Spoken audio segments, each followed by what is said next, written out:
Hey guys, good morning Vietnam. It is April the 28th, and this is Kyle, aka Vulcan Wolverine. I am basically driving around for the charity I work for. I don't want to be very specific about the business because I don't want to put them in danger, from this stuff. But I still do have to report this stuff. It's so horrifying. Um, I'm not doing too great this morning. I'm trying to keep a stiff upper lip and keep going and keep smiling. But my attackers, they're shooting a lot of directed energy weapon at me, doing active remote neural monitoring, a lot of active synthetic telepathy over what I'm thinking. And so it's just like a war that the external war, against my mind. So every day is pretty hard. It's pretty tough. I'm getting a lot of the really tricked out sheriff's cars and city police cars, the ones with the tinted windows and tricked out rear view mirrors and antennas and stuff. Not any really regular patrol cars, and it's pretty serious. My guy's ex-army. He's had 5 years, and he keeps escalating it. It's a personal false flag on me that he keeps escalating, and it keeps getting I know I expected it because during this I was he's done such awful things to me.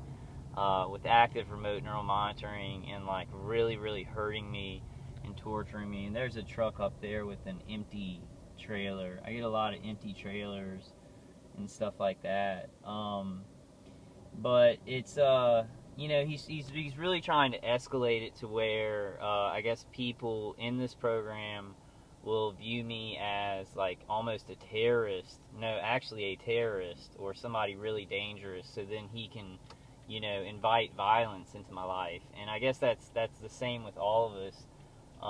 My V2K though is it's military guys. They don't talk. There's an empty trailer right there. I just want to show another one and the frequency of it.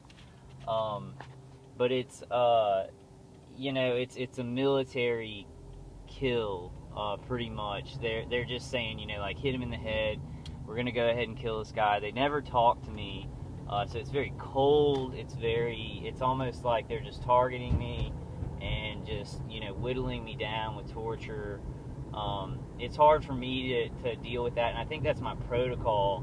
My protocol is for them to stay very, very cold and just talk about me, because I do, if you get engaged with me, I have a little bit of humor. I have a little bit of a personality. There's a one light SUV right there.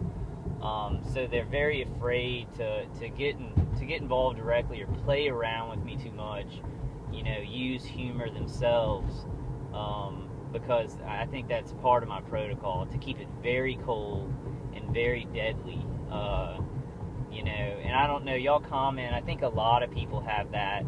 I've just heard a lot of target individuals talk about, how their targeters kind of mess around with them, or they'll make fun of them or something like that.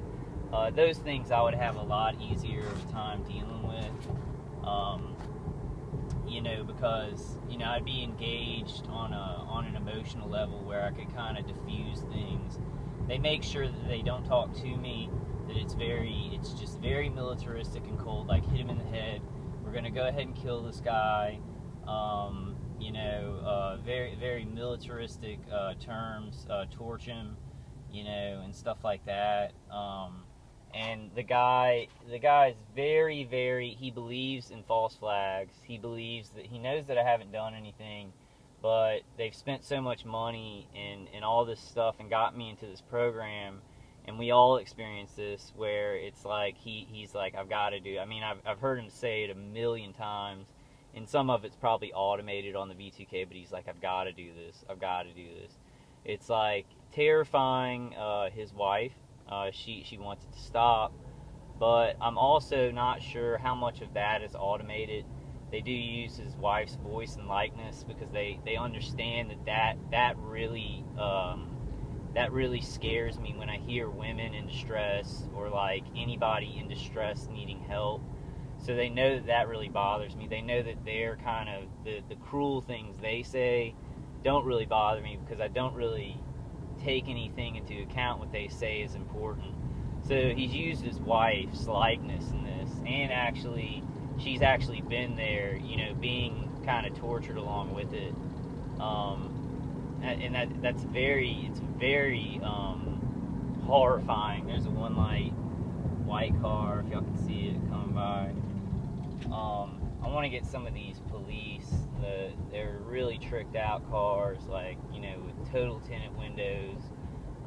You know, all the people that vehicular stalk me and stuff, they cover their face with a phone, or wear sunglasses, or will just totally turn their head so that they're not caught on camera. But it's just, you know, I'm staying upbeat. Like, that's a good idea.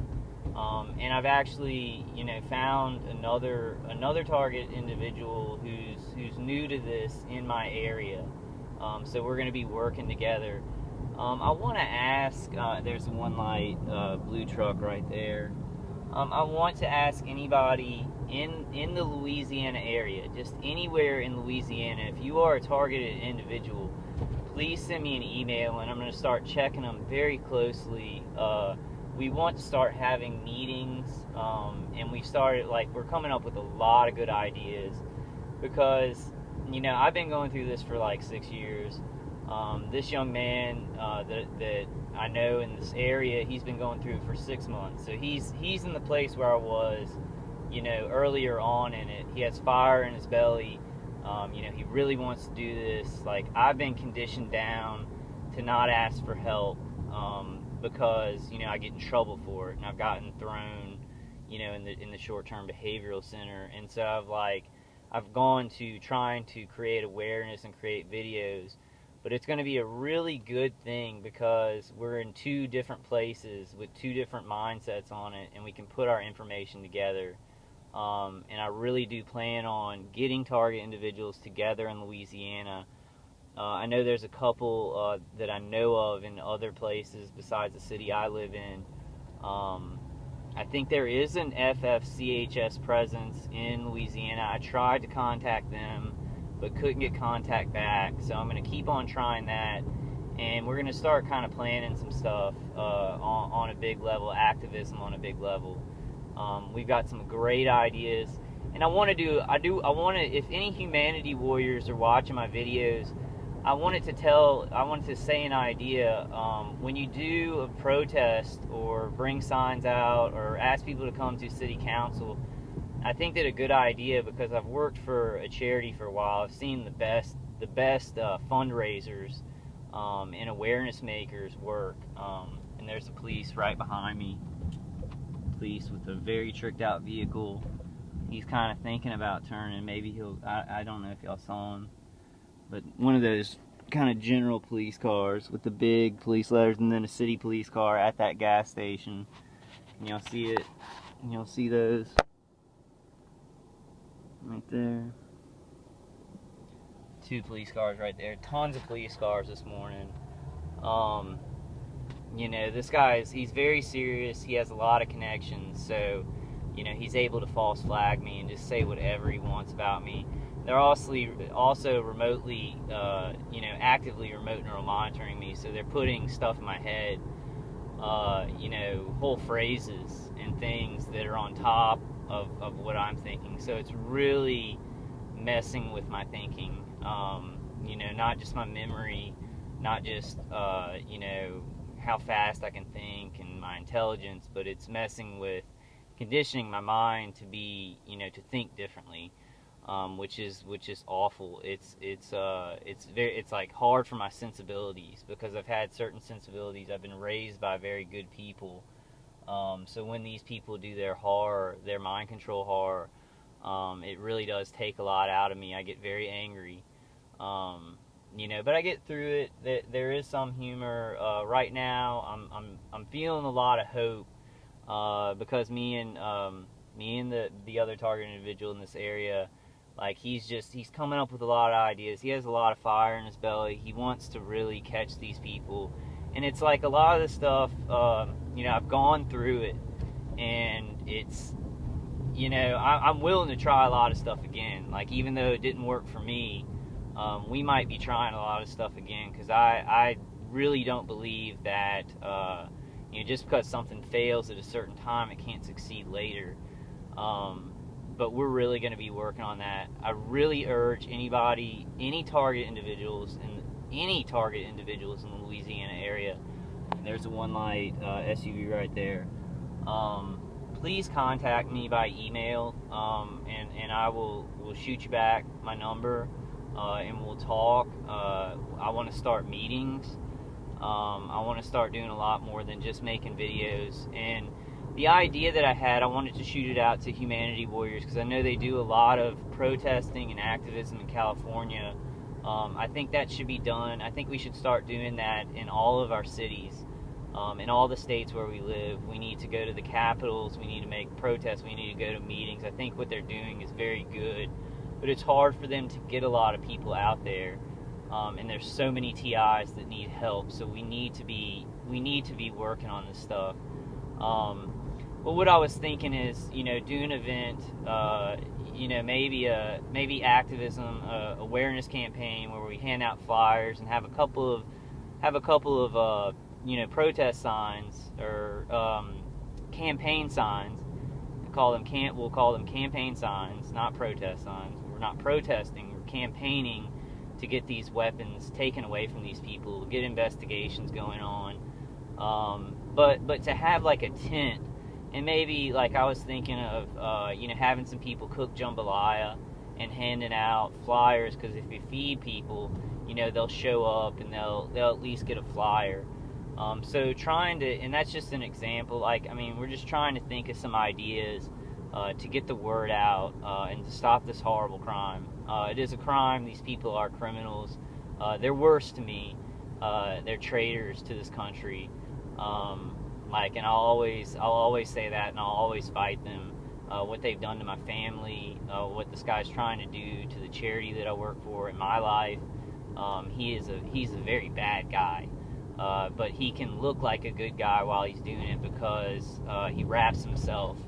You know, he's ex-Army, he's got connections, like, you know, they're making up kind of, I guess, deputized certifications for themselves, you know, to make money off of this and make salaries off of it. But it's basically like a mob, you know.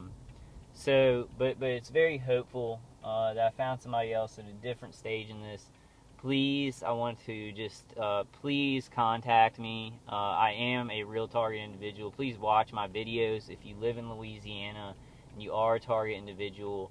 I want us to reach out to each other and do some stuff in this state, you know, to get awareness out, to hand out flyers, to do, you know, to do more than that on a peaceful level. This has to be stopped. It's a horrific crime. But, you know, it is what it is, you know, and we try and just stay as happy as we can. You know, I'm blessed to work for such a great charity, even though it's like, you know, some of it gets, there's an arm hanging out of the window, guy. I'm blessed that, you know, I could get disability for this too. So I have a lot of blessings in my life, and I know that there are a lot of target individuals in Louisiana. Please do not be scared. Like, if you want to remain anonymous, and you don't know what's happening with this, you know, I will respect that. You know, we can do meetings through conference calls. We can figure that out. There's another one light, blue car. But please reach out to me. You know, we don't want any target individuals to be alone in this, because it's such a horrifying thing, and these guys are terrorists. They will try and terrorize you and intimidate you. Do not be intimidated. You know, reach out to other target individuals. Empower yourself. That's what I want these videos to be about. You know, and the deal is that, you know, by my protocol, if you are strong-minded, like, I'm very strong-minded, these people will never control what I do. They'll mess with my mind and stuff like that.